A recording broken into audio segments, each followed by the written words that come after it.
హాస్పిటల్లో ఉన్న శరత్చంద్ర దగ్గరికి భూమి వెళ్తుంది.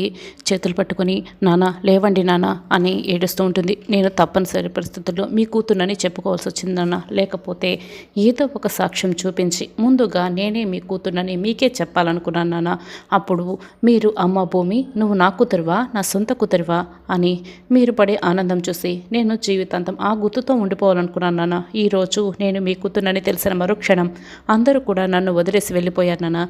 నన్ను ప్రాణానికి ప్రాణంగా ప్రేమించే గగన్ గారు సైతం నన్ను చీకొట్టి వెళ్ళిపోయారు.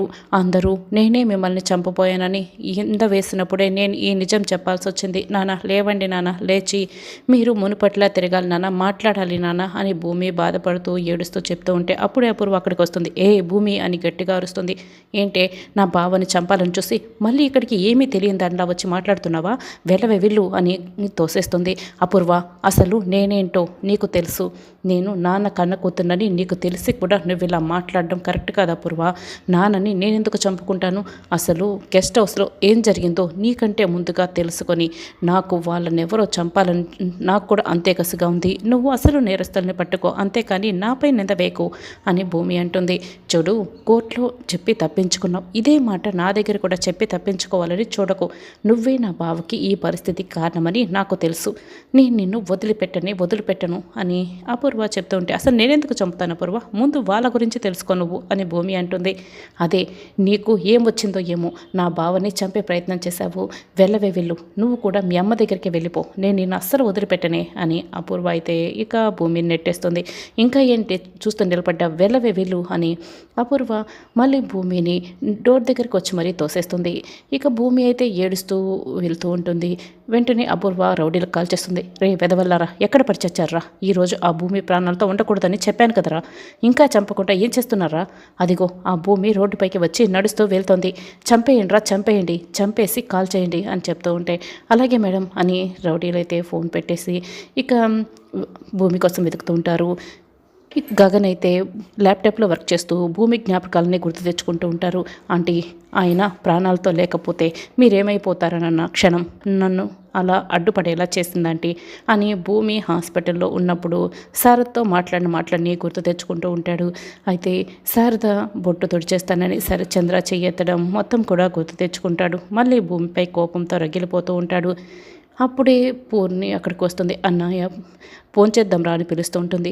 నేను తిన్నను పూరి, మీరు వెళ్ళి తినండి అని గగన్ చెప్తాడు. అలా అంటే ఎలా అన్నయ్య, ఒక పక్క అమ్మ తిన్నని చెప్తుంది, నువ్వు తిన్నని చెప్తున్నావు అని పూరి అడుగుతూ ఉంటుంది. ఏంటి అమ్మ తిన్నని చెప్తుందా అని గగన్ అడుగుతూ ఉంటాడు. అసలు అమ్మ తన గది నుంచి బయటికే రావటం లేదు అని ఏడుస్తోంది అని పూర్ణి అంటుంది. అవునా, పద నేను నచ్చ చెప్తాను అని గగన్ పడుకొని ఏడుస్తున్న శారద దగ్గరికి వస్తాడు. అమ్మారా భోంచేద్దాం అని పిలుస్తూ ఉంటాడు. శారద అయితే కళ్ళు మూసుకొని నిద్రపోతున్నట్లు నటిస్తూ ఉంటుంది. అమ్మ నువ్వు నిద్రపోలేదని నాకు తెలుసమ్మా, ఎందుకమ్మా అలా చేస్తున్నావు?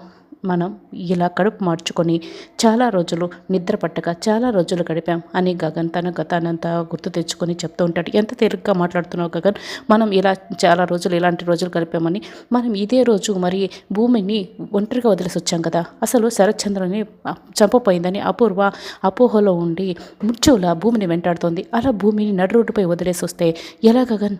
మనం రోడ్డున పడిన రోజున నాకు నువ్వు చెల్లి ఉన్నారన్న ధైర్యం అన్నా ఉండేది. ఇప్పుడు భూమికి ఎవరున్నారని? ఆ కోమలో ఉన్న శరత్చంద్ర ఉన్నాడో లేడో కూడా తెలియదు. అపూర్వ ఏమో మృత్యువులా వెంటాడుతోంది. నువ్వు అసలు నిజంగా భూమిని ప్రేమిస్తున్నావా అని శారద నిలదీస్తూ ఉంటే, ప్రేమించానమ్మా, ప్రేమించాను కాబట్టే చాలా మెట్లు దిగి ఆ శరత్చంద్ర ఇంటికి వెళ్ళాను, భూమిని తెచ్చుకుందాం అనుకున్నాను. కానీ ఏం జరిగిందో నీకు కూడా తెలుసు కదమ్మా, మళ్ళీ ఇంకా ఎందుకు ఇలా మాట్లాడుతున్నావు అని గగన్ అడుగుతూ ఉంటాడు. కానీ భూమిని ఇలా నిర్దాక్షిణ్యంగా రోడ్డుపై ఎలా వదిలేస్తావు గగన్? అప్పుడు నీకు ఆ శరత్చంద్రకి అపూర్వకి తేడా ఏముంటుంది చెప్పు అని ఇక గగన్ని ప్రశ్నిస్తూ ఉంటుంది శారద. అమ్మ, ఎప్పుడైతే ఆ భూమి శరత్చంద్ర కూతురని విన్నానో అప్పుడే ఆ ప్రేమ ఆవిరైపోయిందమ్మా. నాకు వాళ్ళకి చాలా తేడా ఉందమ్మా, నాకు ఎవరూ లేరు, మీరే దిక్కు అని భూమి వేడుకుంటూ ఇక్కడ అడుగు పెట్టిందే అనుకో, శత్రు కూతురైనా సరే నేను కరుణించి సెల్ఫ్ ఇగో సాటిస్ఫాక్షన్తో నేను ఆశ్రమిస్తానమ్మా అని అదే అపూర్వ ఇంటికి వెళ్ళిందే అనుకో చంపేస్తారు, అదే తేడా అని గగన్ అంటాడు. అంటే భూమి వచ్చి నిన్ను అడుక్కోవాలా అని శారద అడుగుతుంది. అవును, అడుక్కోవాలమ్మా. శత్రువులు మనల్ని అడుక్కున్నా, మన ఇంటి ఎంగిల్ కూడా తిన్నా అందులో తృప్తే వేరు అని గగన్ చెప్తాడు. మరి ఇంత దారుణంగా ఎలా మాట్లాడుతున్నావు గగన్, ఏంటిది అని శారద అడుగుతూ ఉంటే, దారుణమా? నీకు నేను చేస్తున్నది దారుణంగా కనిపిస్తోందమ్మా. శత్రువు కూతుర్ని ఇలా తన మానాన్ని వదిలేయటం నీకు దారుణంగా ఎలా కనిపిస్తోందమ్మా? ఇంతకంటే దారుణాలు చూసిన మన గతాన్ని నువ్వు మర్చిపోయావమ్మా అని గగన్ ప్రశ్నిస్తూ ఉంటాడు. అప్పుడే శారద గతమంతా గుర్తు తెచ్చుకుంటుంది. శారద గగన్ పూర్ణితో ఉన్నప్పుడు వాళ్ళని ఇంటి నుంచి బయటకు గెంటేయడం, కృష్ణప్రసాద్ తిరిగి చూడకుండా ఏడవటం, ఇక కృష్ణప్రసాద్ వాళ్ళని పట్టించుకోకుండా ఉండటం, అదంతా వాళ్ళు ఇక వాళ్ళ ముగ్గురిని వాళ్ళని మనుషులు పెట్టి మరీ గెంటేయడం అంతా శారద గుర్తు తెచ్చుకుంటుంది. వాళ్ళు మనల్ని చంపడానికి వెంటపడుతూ ఉంటే ప్రాణాలు అరచేతిలో పెట్టుకుని మనం ఎలా పరిగెత్తామో నీకు గుర్తులేదా అమ్మా? చివరికి భిక్షమెత్తాలన్న ఆలోచనని ఎంత బలంగా చంపుకున్నానో నీకు గుర్తుంది కదమ్మా అని గగన్ చెప్తూ ఉంటాడు. అదంతా విని గుర్తు తెచ్చుకుంటూ శారద గుండెలు పగిలేలా ఏడుస్తూ ఉంటుంది. ఇంకా గగన్ కూడా ఏడుస్తూ గుండెలు తుడుచుకుంటూ ఉంటుంది. ఇలా చెప్పాల్సిన ఒకరోజు వస్తుందని నేను ఎప్పుడు అనుకోలేదమ్మా. ఇవన్నీ నీకు గుర్తుకులేవా? నిన్ను చెల్లిని ఎలా చూసుకోవాలో నాకు అప్పుడు అసలు అర్థం కాలేదమ్మా. బూట్ పాలిషు, రోడ్లలో, ఆ రైల్వే స్టేషన్లో చిరుతిళ్ళు అమ్ముకోవటం, రోజు కూలి, హోటల్లో కప్పులు కడుగుతూ అక్కడ మిగిలిన ఫుడ్ తెచ్చుకొని కడుపులు నింపుకోవడం, ఇదే కదమ్మా నా బాల్యం అని గగన్ ఇక ఏడుస్తూ చెప్తూ ఉంటే అది విని శారదా పూర్ణి కూడా ఇక బాధపడుతూ ఉంటాడు. పూర్ణి ఏడుస్తూ గగన్ని హక్ చేసుకుంటుంది. ఏడవకు పూర్ణి, ఏడవకు.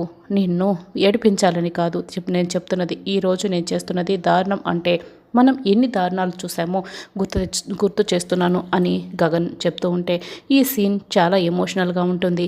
ఎన్ని దారుణాలకి కారణం ఆ కేపీ కాదు, కేపీని గుప్పిట్లో పెట్టుకొని ఇన్ని దారుణాలు చేసింది ఆ శరత్చంద్ర ఫ్యామిలీ కదా అని గగన్ అయితే ఇక చాలా కోపంగా చెప్తూ ఉంటాడు. అలాంటిది ఆ ఇంటి నుంచి ఒకరిని ఈ ఇంటికి తీసుకురాలేదని అమ్మ భోజనం చేయనని చెప్తోంది. నీకు మాకంటే వాళ్ళ ఎక్కువ. నువ్వు భూమి కోసం తిన్నాను చెప్తే మేము నీ కోసం తిన్నమ్మా.